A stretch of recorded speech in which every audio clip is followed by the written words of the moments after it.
Señores, y estamos de vuelta con este su programa preferido de todos los sábados, aquí José Tomás. Muchísimas gracias por mantener la sintonía con nosotros, tal como les habíamos prometido. Antes de irnos a nuestra pausa, nosotros estamos aquí muy bien, acompañados con un invitado de lujo. Él es Fran Aristi, abogado, especialista en seguridad social. Muy buenas tardes y bienvenido a este programa. Gracias por acudir a nuestro llamado. Gracias, Rosa. Gracias, José, por la invitación. Estoy para servirle. Hablemos de la reforma a la seguridad social. La ley de la seguridad social, la 87-01, fue puesta en funcionamiento, digamos, fue promulgada en el 2001 en el gobierno del expresidente Hipólito Mejía. Ya han pasado 23 años de la promulgación de esa ley, muchas cosas han cambiado, hay muchas críticas a las debilidades de la ley porque definitivamente no protege, no defiende al afiliado, sobre todo en lo relacionado con la cobertura de salud, con la cobertura de medicamentos, de procedimientos médicos, consultas especializadas, en fin. Hay una serie de demandas acumuladas y uno espera en que en una eventual reforma a esa ley puedan ser corregidas todas esas falencias. Hay esfuerzos ahora, hay un proceso de diálogo, de conversación para reformar, para modificar esta ley de la seguridad social del que yo sé que ya usted está trabajando, que ha estado trabajando en espacios de consulta y de diálogo para la reforma de la seguridad social. Sí, eso es correcto, José Tomás. Mientras me desempeñé como director jurídico de la CISALRIL durante 19 años, se me pidió elaborar un proyecto de ley, el superintendente me pidió elaborar un proyecto de ley para la modificación de la Ley de Seguridad Social.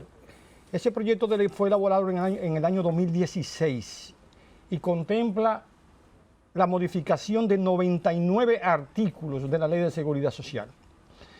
Pero también ahora recientemente, he estado el año pasado, formé parte de una comisión que está elaborando un proyecto de ley a requerimiento de un funcionario público. ¿Cuáles son los aspectos más importantes, vamos a decir, que es necesario modificar de la Ley de Seguridad Social?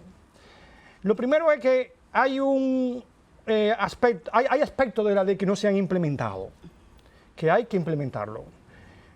Por ejemplo, tenemos actualmente los trabajadores por cuenta propia no cuentan con la protección de la seguridad social, porque no se ha implementado el régimen contributivo subsidiado. Ustedes saben que la ley establece 3 regímenes de financiamiento. Cuando hablamos de 3 regímenes de financiamiento, es la forma de dónde se van a obtener los recursos para pagar las prestaciones que establece la ley. Por ejemplo, en el régimen contributivo, es el primer régimen que establece la ley, ese régimen comprende a los trabajadores asalariados, públicos y privados.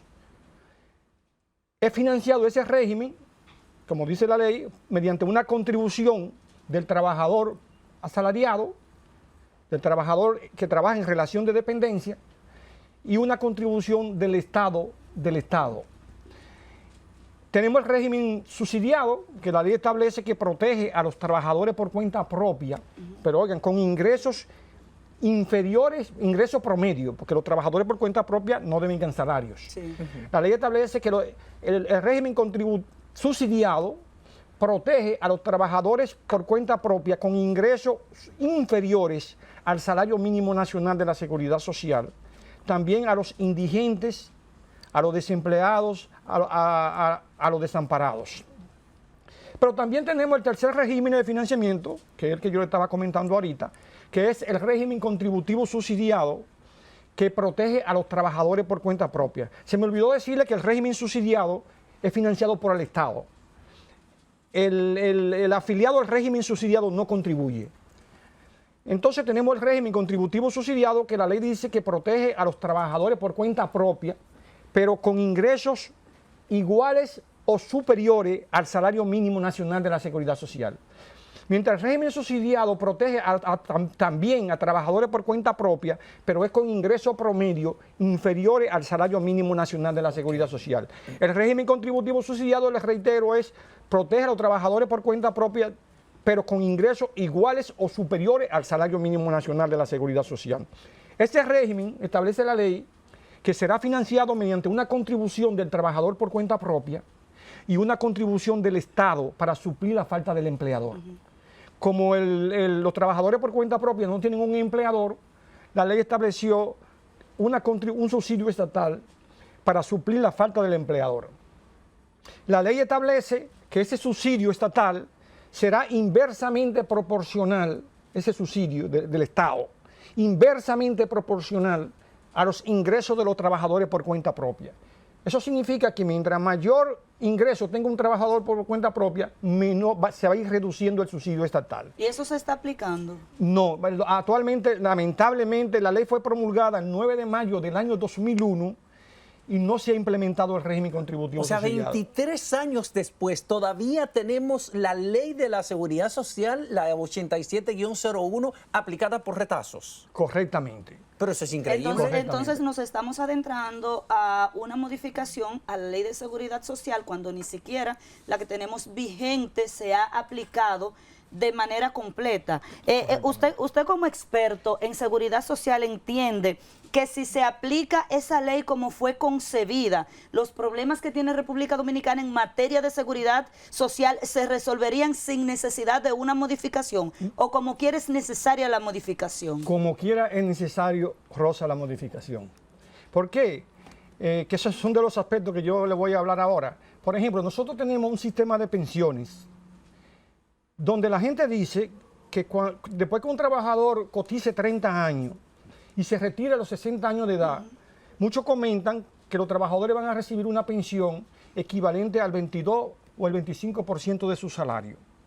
Yo siempre comento que yo he hecho los ejercicios y he podido comprobar que si un trabajador cotizara 30 años y se retira a los 60, va a recibir una pensión equivalente al 35.3% de su salario. Es decir, si un trabajador gana 100,000 pesos, en ese caso recibiría una pensión de 35.300 pesos. Muy poco. Sobre todo, Rosa, que nosotros tenemos un convenio internacional, que es el convenio OIT, el convenio 102 de la OIT, sobre normas mínimas en materia de seguridad social. Ese convenio establece que la pensión que deben de garantizar los estados, la pensión por vejez, no debe ser inferior a un 40%. Entonces, en nuestro sistema actual de capitalización individual que nosotros tenemos, como le dije, la pensión, si un trabajador cotizara 30 años y se retira a los 60, va a recibir una pensión equivalente al 35.3% de su salario. Por consiguiente, es necesario modificar la Ley de Seguridad Social. Mira, nosotros tenemos la tasa de cotización en materia de pensiones más bajita de América. La tasa de cotización de nosotros en materia de pensiones, porque la ley tiene 3 tasas de cotización. Tiene una tasa de cotización para el seguro de vejez, discapacidad y sobrevivencia, que es pensiones. Tiene una tasa de cotización para el seguro familiar de salud y tiene una tasa de cotización para el seguro de riesgos laborales. Son independientes. Sí. Y se manejan con contabilidad independiente. Entonces, nosotros tenemos una tasa de cotización en materia de pensiones de 9.97 del salario. El trabajador contribuye, establece la ley, con un 2.87 de su salario, que el empleador se lo descuenta mensualmente, y el empleador contribuye con un 7.10. Ahora, de ese 9.97% del salario, el trabajador ahorra todos los meses el 8.40% de su salario. Si un trabajador gana 100,000 pesos, todos los meses ahorra 8.400 pesos. Que eso va a su cuenta de ahorro individual. Porque nosotros tenemos un sistema de pensiones que por primera vez se adoptó este sistema de pensiones el 9 de mayo del año 2001, que es el sistema de pensiones de capitalización individual. Entonces, por ejemplo, mira, en Brasil, el empleador contribuye para el sistema de pensiones con un 21% y el trabajador con un 10%. 21%, si para un 31%. Y nosotros estamos en 9.97%. Por eso es que se da la situación entonces, doctor, que vemos que hay personas que cuando le toca retirarse, ya sea por edad o ya sea por razones de enfermedad, devengan entonces una pensión que no le alcanza para sobrevivir, que no le alcanza ni siquiera para comprar los medicamentos que esa enfermedad le llevó a retirarse. Personas que tienen 40 años cotizando, 30 años cotizando, entonces cuando se retiran lo que le dan no le alcanza para sobrevivir y viven como mendigos. Sí, pero es importante hacer una aclaración. Mira, las pensiones por discapacidad y sobrevivencia, eso es un sistema de reparto. Eso no depende de los ahorros que haya acumulado el trabajador en su AFP. Pero aún así es Le muy... comento, oye. Eso es por la ley 379. No, la ley, la nueva ley de seguridad social. Sí. Oye, de la tasa de cotización del seguro de vejez, discapacidad y sobrevivencia que establece la ley 9.97, yo le dije que hay un 8.40 que va a la cuenta de ahorro individual de cada del trabajador. empleado, sí. Pero hay un 0.95 de ese 9.97, un 0.95, que eso va todos los meses a la compañía de seguro contratada por las AFP para administrar el riesgo del pago de las pensiones por discapacidad y sobrevivencia. En nuestro sistema de pensiones que nosotros tenemos, mucha gente no lo sabe, pero son las compañías de seguros contratadas por las AFP las que tienen a su cargo el pago de las pensiones por discapacidad y sobrevivencia. Pero allí el trabajador, en esta compañía de seguro, el trabajador no tiene una cuenta de ahorro individual.